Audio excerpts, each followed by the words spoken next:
Assalamualaikum warahmatullahi wabarakatuh. Alhamdulillahirabbil alamin. Wabihi nasta'inu ala umuri din waddin.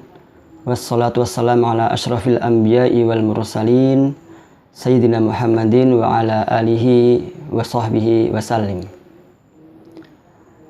Alhamdulillahirabbil alamin. Segala puji hanya milik Allah Subhanahu wa taala yang telah memberikan kepada kita semua kenikmatan-kenikmatannya. Dan terkhusus lagi kita alhamdulillah masih diberikan kesempatan untuk terus beramal, untuk terus meningkatkan bekal kita di bulan Ramadan ini. Alhamdulillah, walaupun dengan kondisi yang agak berbeda dari tahun-tahun sebelumnya, mudah-mudahan kondisi ini tidak menyurutkan semangat kita untuk terus beramal, untuk terus meningkatkan kualitas diri kita. Karena sebetulnya segala sesuatu itu tidak terjadi kecuali dengan pengetahuan Allah Subhanahu wa taala. Dan mudah-mudahan dengan kondisi yang seperti ini kita malah semakin dekat dengan Allah, kita malah semakin khusyuk, semakin meningkatkan baik secara kuantitas maupun kualitas dari amal-amal ibadah kita. Saudara-saudaraku semua rahimakumullah, Allah Subhanahu wa taala berfirman, A'udzubillahi minasyaitonirrajim. Syahrul Ramadan alladzi unzila fihi al-Qur'an hudal lin-nasi wa bayyinatin minal huda wal furqan. Bahwa sesungguhnya bulan Ramadan ini adalah satu bulan yang Allah muliakan, satu bulan yang Allah tinggikan daripada bulan-bulan lainnya. Salah satunya adalah karena di bulan inilah Allah turunkan Al-Qur'an. Syahrul Ramadan alladzi unzila fihi al-Qur'an. Di bulan Ramadan inilah bulan Ramadan yang di dalamnya Allah turunkan Al-Quran. Nah, artinya bahwa bulan Ramadan sangat identik dengan Al-Quran. Bulan Ramadan ini sangat identik dengan Al-Quran. Maka kita dapatkan para sahabat dan para salafus sholih, mereka di bulan Ramadan ini sangat giat di dalam berinteraksi dengan Al-Quran. Mereka meningkatkan kedekatan mereka dengan Al-Quran, memperbanyak tilawah, dan memang di bulan Al-Quran, di bulan Ramadan inilah kita diminta untuk memperbanyak khatam Al-Quran. Khatam Al-Quran. Maka kita tidak perlu untuk mempertentangkan apakah kita akan memperbanyak tadabbur Quran ataukah kita memperbanyak tilawah Quran. Karena keduanya sama-sama baik bahwa memperbanyak tilawah Quran itu satu hal yang dianjurkan dan disyariatkan di bulan Ramadan ini. Dan kemudian kita menggunakan dan memanfaatkan bulan Ramadan ini untuk meningkatkan tadabbur Al-Quran itu juga baik. Jadi tidak perlu untuk kita pertentangkan. Nah, satu hal yang perlu untuk kita renungkan bersama bahwa memang Al-Quran ini sebagai satu mukjizat yang Allah Subhanahu wa taala turunkan kepada Rasulullah SAW untuk umat akhir zaman ini, dia akan memberikan dampak, akan memberikan impact sesuai dengan interaksi masing-masing hamba. Seberapa kuat, seberapa luas, seberapa dalam, seberapa intens seorang hamba itu berinteraksi dengan Al-Quran, maka begitu pula lah Al-Quran akan memberikan pengaruh kepada seorang hamba, bahkan kepada satu peradaban dari umat ini. Jadi kita yakin dan kita beriman Allah Subhanahu wa taala menurunkan Al-Quran bukan semata-mata untuk kita baca huruf-hurufnya saja sehingga berkembang ilmu tajwid, ilmu tilawah dan seterusnya, tetapi juga dia adalah satu hudan, satu petunjuk bagi kita yang tentunya akan menjadi petunjuk. Maka kita pelajari, kita renungkan, kita tadabburi. Dan itu sangat sesuai sekali juga kita lakukan di bulan Ramadan ini. Maka dalam beberapa hari yang lalu ketika kami tilawah, sempat terlintas dari beberapa yang sedang ditilawahkan itu satu perasaan ketika kita bertemu dengan beberapa ayat yang kita paham di ayat itu sedang membahas tentang apa. Karena sebagian besarnya kita belum paham, tetapi di beberapa ayat tertentu nyantol. Itu juga kembali kepada ketika kita sedang tilawah, apakah kita sedang khusyuk ataukah kita sedang berpikir yang lainnya. Jadi itu juga sangat berpengaruh. Jadi kami sempat merenung sebentar ketika sedang tilawah, ketika berhadapan dengan surat At-Taubah, di mana Allah Subhanahu wa taala mengingatkan orang-orang beriman, ya kenapa engkau berat ya ketika Allah memberikan panggilan kepada kalian. Maka infiru khifafan wa thiqalan. Berangkatlah ya kalian ketika dalam kondisi yang ringan ataupun dalam kondisi yang thiqalan, dalam kondisi yang berat. Atau nanti kalau tidak, ya Allah akan menggantikan kalian dengan umat yang lainnya. Seakan-akan di ayat itu kita berhadapan dengan sebuah satu perintah yang besar, satu perintah yang harus ditaati. Dan ini adalah Allah Subhanahu wa taala sendiri yang menyampaikannya kepada orang-orang yang beriman. Allah menegur orang-orang beriman bahwa orang beriman itu mestinya punya satu level ketaatan seperti itu. Luar biasa sekali. Ya, kita berhadapan dengan otoritas tertinggi, yaitu Allah Subhanahu wa taala, pemilik jagat raya ini, yang Allah memerintahkan kepada orang-orang beriman ya untuk berjuang, ya untuk berjuang, memperjuangkan keimanannya dengan apa yang Allah perintahkan itu. Di ayat yang lain juga sempat terhenti ketika sampai di surat Hud. Ya, kembali kita juga bertemu dengan satu ayat di mana membuat kita berpikir dan merasakan suasana yang sedemikian rupa apa yang dialami oleh Nabi Nuh alaihissalam ketika dia berjuang, berdakwah, menyampaikan hidayah Allah ini kepada umatnya. Kemudian datanglah satu masa di mana ketetapan Allah itu berlaku. Ya, Allah datangkan hujan yang sedemikian besar. Nabi Nuh dan kaumnya kemudian naik ke kapal. Tetapi di waktu yang seperti itu, ya, di mana dia berharap dirinya dan keluarganya dan orang-orang yang mengikutinya itu selamat, ternyata anaknya sendiri itu lari darinya. Anaknya tidak percaya dengan apa yang didakwahkan oleh Nabi Nuh alaihissalam, dan dia mohon kepada Allah Subhanahu wa taala untuk menyelamatkannya. Tetapi Allah menolak. Allah tidak mau, Allah tidak menerima apa yang diminta oleh Nabi Nuh alaihissalam. Kita bisa membayangkan bagaimana perasaan Nabi Nuh alaihissalam saat itu. Sangat sedih, tentu sangat sedih sekali. Ya, sangat patah. Anaknya sendiri yang dia berharap, ya, orang yang paling pertama mestinya orang yang dekat dengan dirinya, orang yang mengetahui visi misi hidupnya dari seorang Nabi dan Rasul untuk menyampaikan dasar Allah Subhanahu wa taala, ternyata pergi meninggalkannya. Ya, ternyata menjauh darinya. Ini satu-satu situasi yang tentu betul-betul sangat mengganggu perasaan seorang Nabi Nuh alaihissalam. Mudah-mudahan ini menjadi satu pelajaran juga buat kita semuanya, bagaimana kita untuk bersama-sama berusaha ya agar keyakinan kita terhadap kebaikan ini juga bisa tersampaikan kepada keluarga terdekat kita, terutama keluarga inti kita. Allahumma amin. Dan yang ingin kita khususkan pada kultum kali ini adalah ketika terhenti di surat Al-Hadid di ayat ke-12 sampai ayat ke-14. Di sana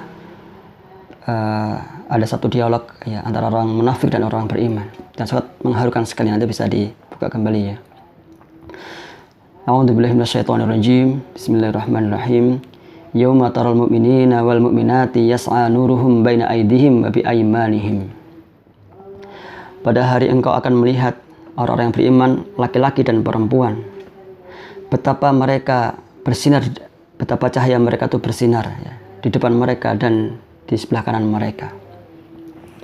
Busyrakumul yawma jannatun tajri min tahtihal anharu khalidina fiha.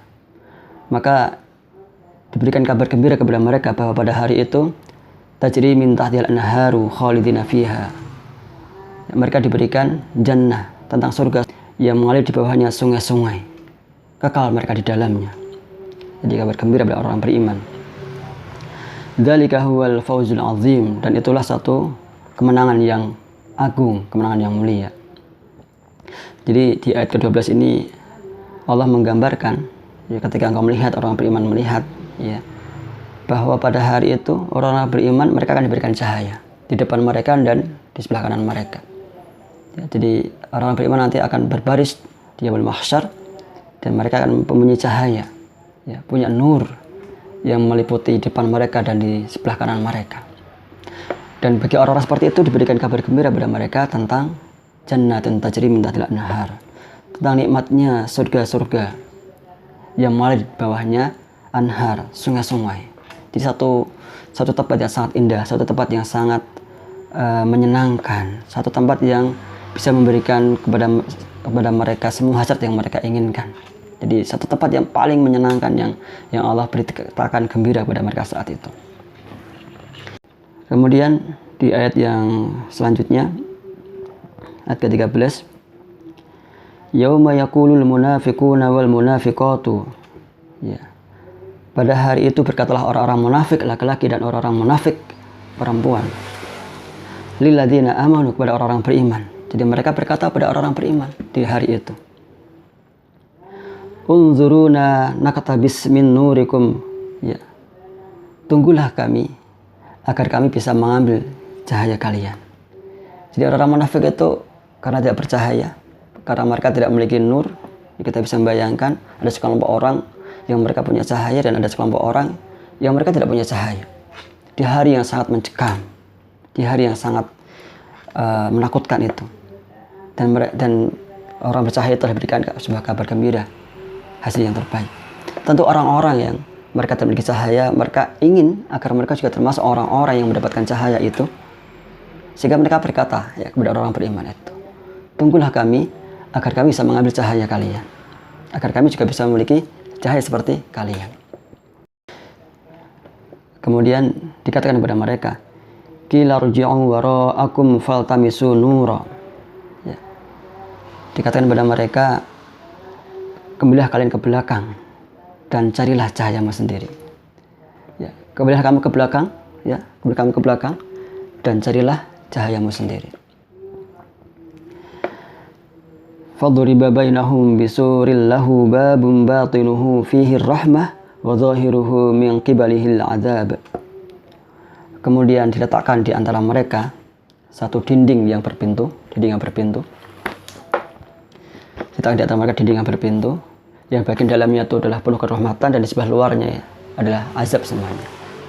Jadi Allah menggambarkan saat itu orang-orang munafik, ya, mereka ingin sekali untuk mendapatkan cahaya itu. Tentu mereka sangat takut, tentu mereka sangat khawatir, tentu mereka sangat was-was dengan nasib mereka. Kenapa mereka tidak bercahaya? Kenapa mereka tidak mengeluarkan cahaya? Dan mereka berusaha mungkin, tapi cahaya tidak muncul dalam diri mereka. Padahal orang-orang yang mereka kenal selama ini, ya, orang-orang yang mereka berteman dan mereka selama ini, selama mereka hidup di dunia, itu mereka punya cahaya, mereka bersinar dan mereka tampak bahagia. Mereka tentu ingin seperti itu, ya kan? Ya. Makanya mereka berkata kepada orang beriman itu agar mereka bisa mendapatkan cahaya mereka, ya. Tapi dikatakan kepada mereka, entah siapa yang berkata kepada mereka, Allah alam, ya, Allah tidak menjelaskan. Qila rji'u, dikatakan kepada mereka, kembalilah kalian ke belakang. Mungkin mereka dibentak, mungkin mereka dipaksa untuk kembali ke belakang, atau mungkin mereka ada sesuatu yang memisahkan di antara mereka. Mereka tidak lagi bisa menuju orang-orang beriman, mereka tidak bisa mendekat pada orang-orang beriman. Kemudian diletakkan di antara mereka itu satu tembok, ya, tembok yang berpintu. Mereka dipisah, ya, satu pemisah yang kuat, yang tidak mungkin lagi mereka mampu untuk menuju pada orang-orang yang bercahaya itu. Dan mereka dipisahkan. Dan Allah katakan di bagian dalam tembok itu adalah penuh dengan kerahmatan, penuh dengan kesenangan, penuh dengan keberkahan Allah Subhanahu wa taala. Di bagian luarnya adalah azab semuanya. Kita lanjutkan ayat yang ke-14. Yunadunahum alam nakum ma'akum. Orang-orang munafik itu berteriak, yunadunahum. Mereka berteriak pada orang-orang beriman. Ya. Alam nakum ma'akum. Bukankah kami dahulu bersama kalian? Bukankah kami dahulu teman kalian? Ya, bukankah kami dahulu bersama-sama dengan kalian dalam kehidupan sehari-hari? Ya, bersama orang-orang beriman, berinteraksi dengan mereka, bahkan teman mereka, gitu ya.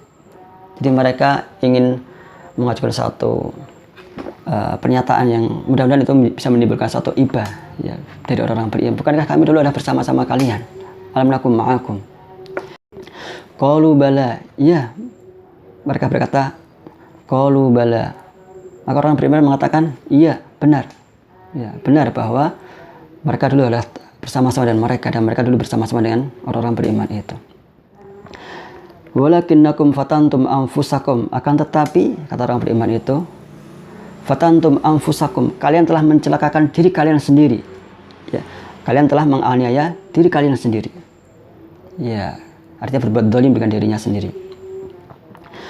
Wa tarabbastum, ya, wa tarabbastum, dan kalian hanya menunggu-nunggu, entah menunggu-nunggu karena mereka tidak beriman, ya, karena mereka tidak percaya. Mereka menunggu-nunggu apa yang akan terjadi pada orang-orang beriman itu. Atau mungkin mereka menunggu-nunggu kecelakaan pada orang-orang beriman itu, gitu ya. Wartabtum wa gharratkumul amaniya hatta jaa amrullahi wa gharrakum billahil ghurur. Dan mereka ragu-ragu, ya, dan mereka ragu-ragu. Mereka menunggu-nunggu dan mereka ragu-ragu. Mereka tidak percaya, mereka tidak beriman. Mereka tidak percaya bahwa dengan beriman kepada Allah akan mendapatkan kebaikan. Mereka tidak percaya bahwa menjadi orang beriman dengan sungguh-sungguh beriman itu akan bermanfaat buat mereka. Dan itu adalah kebaikan buat mereka di dunia dan di akhir. Mereka tidak percaya itu. Mereka tidak percaya dengan adanya Allah dengan setulus-tulusnya. Mereka tidak percaya dengan yaumul akhir, sehingga mereka tidak bersiap-siap dan mereka tidak beribadah dengan ketulusan dan keikhlasan. Mereka tidak percaya itu. Mereka ragu-ragu. Karena memang beriman itu mengimani pada yang gaib yang belum tampak. Jadi mereka tidak percaya dengan keimanan itu semuanya. Wa gharrakum, dan penipu yaitu setan telah memperdaya kalian tentang Allah Ta'ala. Jadi inilah apa yang dialami oleh orang-orang munafik. Ya, mereka ketika hidup di dunia, mereka tidak segera menyambut panggilan Allah Subhanahu Wa Taala. Mereka sholat, tetapi mereka tidak sepenuhnya yakin bahwa sholat itu adalah satu hal yang harus mereka lakukan. Mereka mungkin hanya ikut-ikutan. Ya. Mereka tidak ikut berjuang bersama orang beriman. Bahkan mereka menginginkan kecelakaanlah yang terjadi pada orang beriman. Karena sesungguhnya hati mereka tidak percaya, tidak beriman. Mereka menunggu-nunggu. Ya. Mereka menunggu-nunggu apa yang terjadi pada orang beriman. Mungkin mereka menunggu-nunggu ketidakbaikanlah yang akan terjadi pada orang beriman. Dan mereka ragu-ragu dengan semua apa yang disampaikan. Mereka tidak percaya. Sampai datang ketetapan Allah Subhanahu Wa Taala, yaitu hari di mana mereka kemudian diberikan kematian, kemudian mereka di alam barzah, kemudian mereka dibangkitkan. Ya. Baru mereka melihat, ya, baru mereka melihat. Tetapi tentunya iman mereka sudah tidak lagi bermanfaat. Tentunya keimanan mereka, ya, sudah tidak lagi bermanfaat di saat itu. Dan datanglah, ya, penipu, yaitu adalah setan, yang membisikkan kepada mereka angan-angan kosong, dan mereka telah memperdaya orang-orang munafik ini, ya, tentang Allah Subhanahu Wa Taala, sehingga membuat mereka tidak percaya, tidak menghormati, tidak tunduk, dan tidak mentaati Allah Subhanahu Wa Taala. Naudzubillah min dzalik. Jadi saudara-saudaraku semua rahimakumullah, mudah-mudahan apa yang Allah sampaikan dalam surat Al-Hadid ini memberikan gambaran kepada kita betapa pentingnya kita untuk tulus dalam beriman ini. Kan keimanan kita, kejujuran kita sebagai seorang muslim, sebagai seorang mukmin. Puasa itu mengajarkan kita harus ikhlas, betul-betul tulus dalam menjalani sebagai seorang hamba. Ya, walaupun tidak ada orang satupun yang melihat kita, bagaimana kita diberikan pelajaran agar kita senantiasa untuk menahan, ya, tidak berbuka sampai datangnya waktu berbuka. Ya, makanya kenapa Rasulullah katakan bahwa amal ibadah puasa ini adalah yang langsung dari Allah Subhanahu wa Ta'ala pahalanya. Jadi Allah lah yang langsung nanti akan memberikan pahala dari puasa ini.